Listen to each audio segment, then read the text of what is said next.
Hello everyone, मैं प्रियंका आज आपके साथ सीटेट पेपर 2 को डिस्कस करूंगी।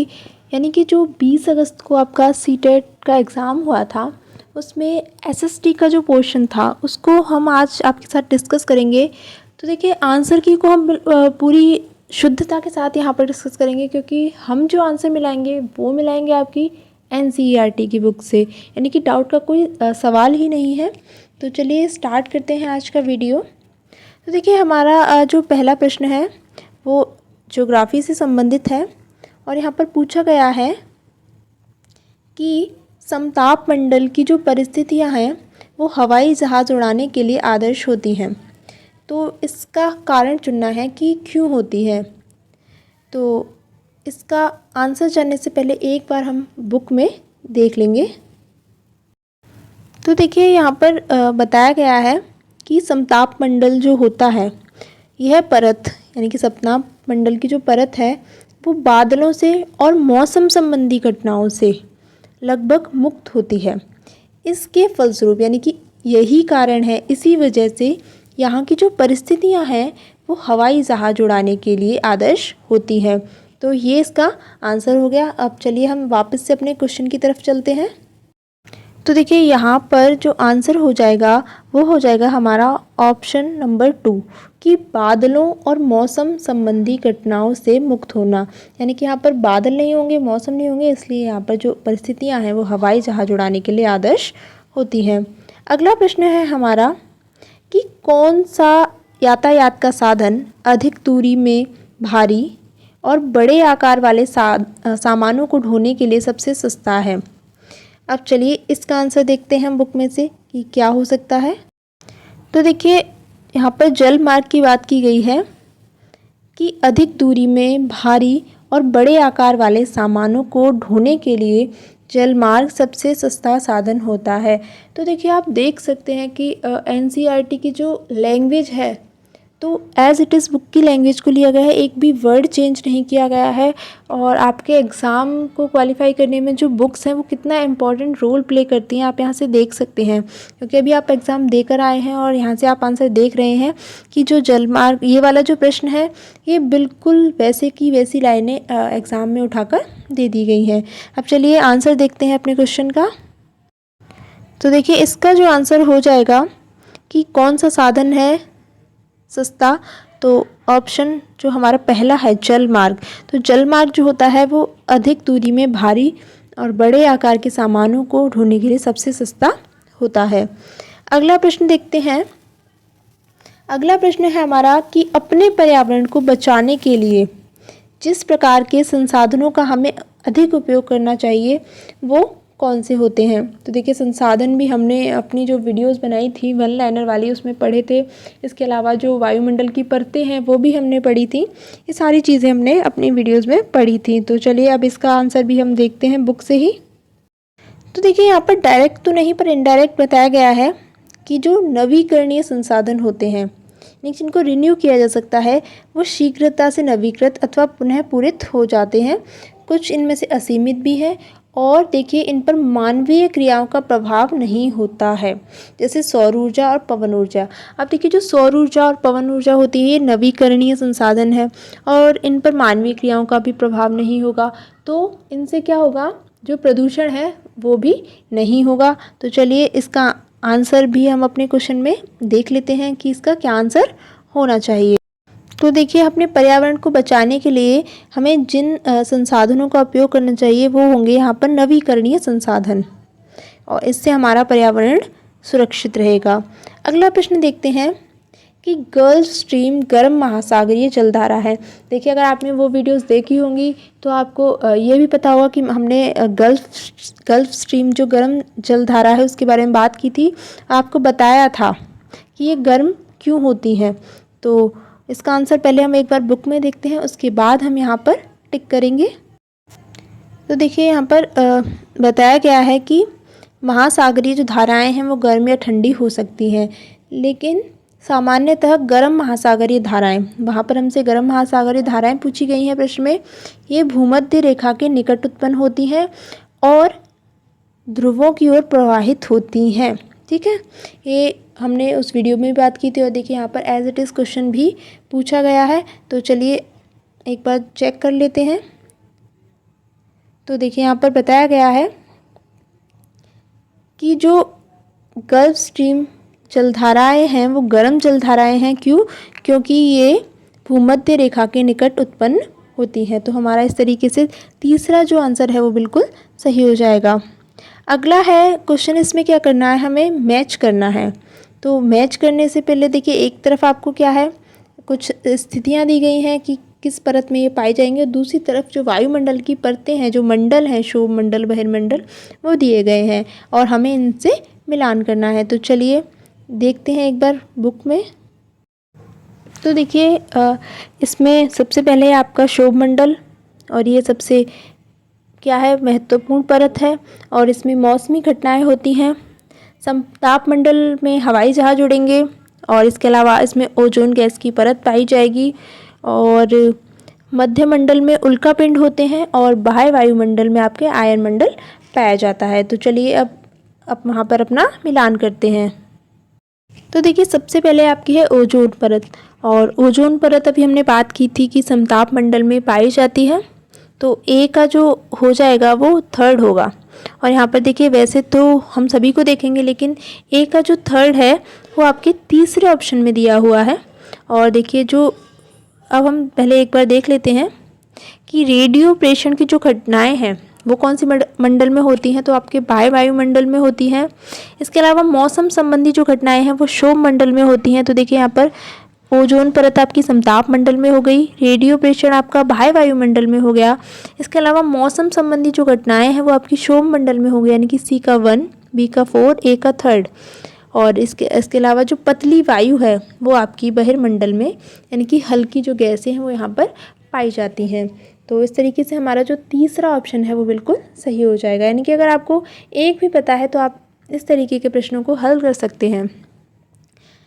अगला है कि इन कथनों में से ऊर्जा संसाधनों पर असत्य कथन का चुनाव करना है। तो देखिए इसके लिए हमें बुक की ज़रूरत नहीं है। यहाँ पर सीधे देखते ही हमें पता लग रहा है कि असत्य कथन कौन सा है, कि ज्वारीय ऊर्जा समाप्य होती है। तो देखिए जो ज्वार भाटा है वो प्रतिदिन आते हैं। हमने पढ़ा था कि जो सूर्य, चंद्रमा और पृथ्वी का जो गुरुत्वाकर्षण है उसके जब अमावस्या और पूर्णिमा के जो दिन होते हैं उस समय बहुत ऊंचे ज्वार भाटा आते हैं, क्योंकि उस समय तीनों एक सीध में होते हैं। तो इनसे जो मिलने वाली ऊर्जा है वो समाप्य नहीं हो सकती है, इसलिए यहाँ पर जो हमारा आंसर होगा वो 36 का 2 हो जाएगा। अगले प्रश्न पे बढ़ते हैं।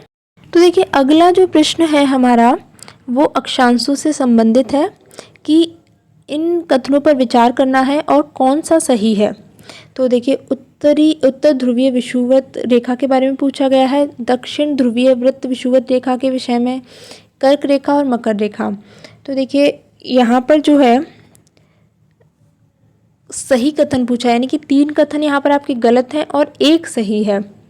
तो यहाँ से देखिए सीधे सीधे बहुत ही आसान सा प्रश्न है कि जो कर्क रेखा है वो दक्षिणी गोलार्ध से गुजरती है, नहीं गुजरती है। इसके अलावा मकर रेखा दक्षिणी गोलार्ध से गुजरती है। यहाँ से हम देखते ही बता सकते हैं, क्योंकि ये बहुत ही इजी चीज़ है। क्योंकि भले ही आपको उत्तरी ध्रुव और दक्षिण ध्रुव में कन्फ्यूज़न हो जाए, विषुवत रेखा में कन्फ्यूज़न हो जाए, लेकिन आपको कर्क रेखा और मकर रेखा में कभी कन्फ्यूज़न नहीं हो सकता है, क्योंकि हम सभी बचपन से पढ़ते आ रहे हैं कि कर्क रेखा उत्तरी गोलार्ध में, क्योंकि हमारा भारत उत्तरी गोलार्ध में है, और मकर रेखा दक्षिणी गोलार्ध में है। लेकिन फिर भी हम एक बार बुक में से इसे ज़रूर देखेंगे। तो देखिए यहाँ पर बुक में दिया हुआ है कि जो मकर रेखा है वो दक्षिणी गोलार्ध में 23.5 डिग्री दक्षिणी गोलार्ध में पड़ेगी आपकी मकर रेखा, और उत्तरी गोलार्ध में आपकी कर्क रेखा पड़ेगी 23.5 डिग्री उत्तरी में। और विषुवत वृत्त जो होगा वो उत्तर ध्रुव वृत्त आपके 66.5 डिग्री उत्तर में, और 66.5 डिग्री दक्षिण में जो है वो दक्षिण ध्रुव वृत्त कहलाता है। तो चलिए वापस से अपने क्वेश्चन पे चलते हैं। यहाँ पर हमसे सही पूछा है, तो हमारा जो 37 का 4 हो जाएगा वो सही हो जाएगा कि जो मकर रेखा है वो दक्षिणी गोलार्ध से होकर गुजरती है। अगला प्रश्न देखते हैं यहाँ पर हमारा, ये है कि जो तटीय क्षेत्र हैं समुद्र के, उसमें समुद्री गुफाएं बनती हैं। तो समुद्री गुफाओं का जो निर्माण है उसके लिए क्या कारण है, यानी कि समुद्री गुफाएं किस कारण से बनती हैं। तो इसका भी आंसर जानने से पहले एक बार हम चलेंगे बुक में और देखते हैं क्या है इसका आंसर। तो देखिए यहाँ पर पढ़ते हैं कि जो समुद्री तरंग के क्या कार्य हैं। तो देखिए यहाँ पर लिखा है कि समुद्री तरंग के अपर्दन और निक्षेपण से तटीय स्थलाकृतियाँ बनती हैं। समुद्री तरंगे जो हैं वो शैलों से टकराती हैं, जिससे दरार विकसित होती है और समय के साथ ये बड़ी और चौड़ी होती जाती हैं। इन्हीं को समुद्री गुफा कहते हैं। तो देखिए यहाँ पर साफ साफ लिखा हुआ है कि समुद्री तरंगों के अपर्दन और निक्षेपण से समुद्री गुफा का निर्माण होता है। तो चलिए अब अपने प्रश्न पे चलते हैं हम। तो अब यहाँ पर इसका कारण पूछा है, तो पहला ही जो हमारा ऑप्शन है कि तरंगों द्वारा अपर्दन और निक्षेपण, इससे समुद्री गुफाओं का निर्माण होता है। अगला प्रश्न देखते हैं कि यदि ग्रीनिच यामोत्तर समय जो है दोपहर के 12 बजे का है, तो 45 डिग्री पूर्वी देशांतर पर क्या समय होगा। तो देखिए हमने बताया था आपको वीडियो में कि 1 डिग्री पर 4 मिनट का अंतर आ जाता है। पहले देखिए हम इसे बुक से देखेंगे, उसके बाद इसको आपको सॉल्व करना बताएंगे। तो देखिए यहाँ पर बताया गया है कि पृथ्वी 24 घंटे में 360 डिग्री घूमती है, यानी कि 1 घंटे में 15 डिग्री और 4 मिनट में 1 डिग्री घूमती है। ठीक है, तो जब ग्रीनिच यानी कि 0 डिग्री पे कितने होंगे, 12 बजे होते हैं।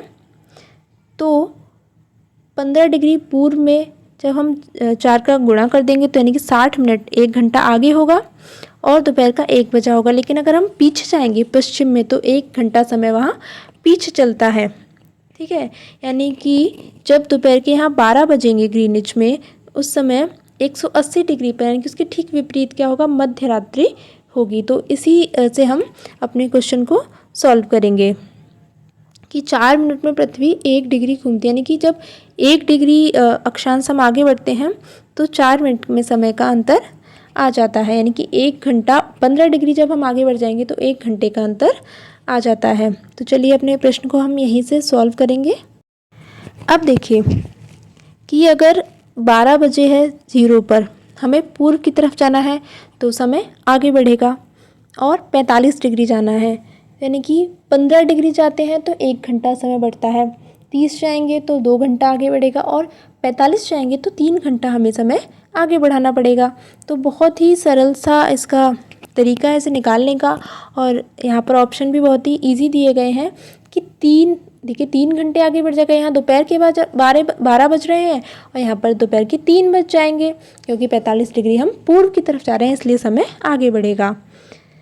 अगला प्रश्न है ग्लोब से, कि जो ग्लोब है उस पर अक्षांश और देशांतर खींचे गए हैं, हमें सही कथन का चुनाव करना है। यह अपने अक्ष पर झुकी हुई अवस्था में है और ये पृथ्वी का वास्तविक प्रतिरूप है और ये अंडाकार आकृति में है।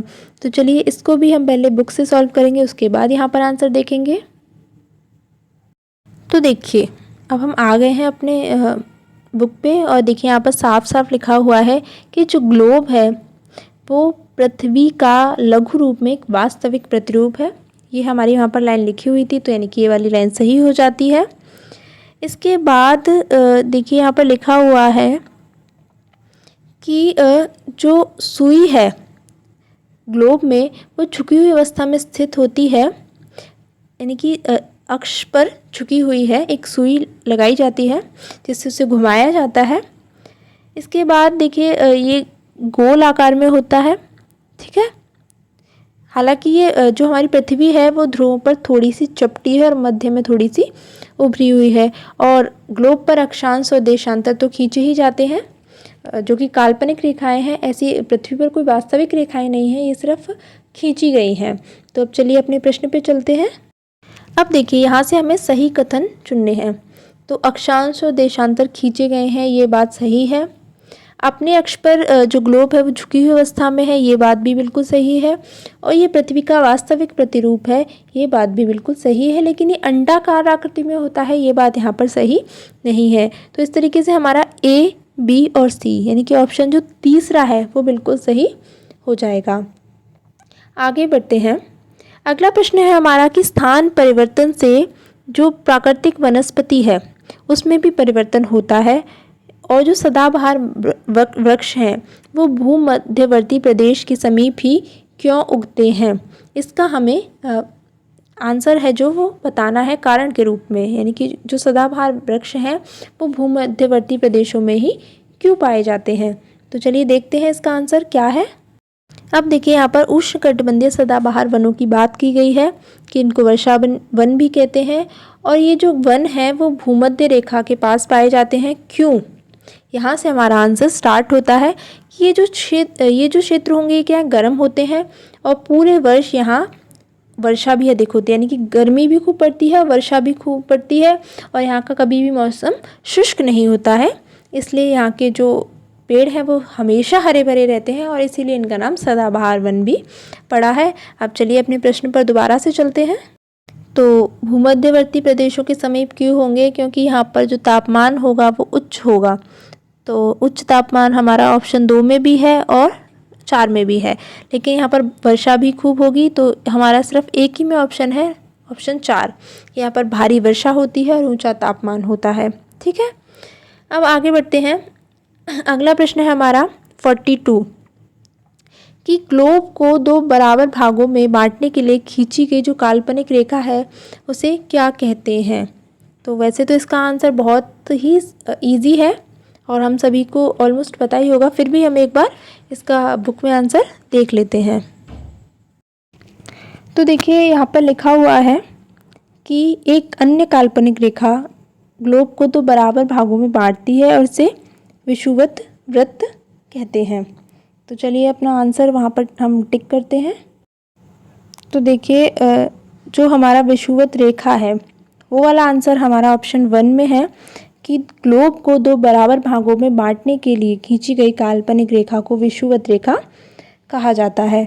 तो देखिए आज की वीडियो में हमने कुछ क्वेश्चंस को डिस्कस किया, उसके अगला जो पार्ट है वो हम नेक्स्ट वीडियो में डिस्कस करेंगे। अगर आपको नेक्स्ट पार्ट देखना है तो आप हमें कमेंट पे बता सकते हैं। तब तक के लिए thank you so much and good bye.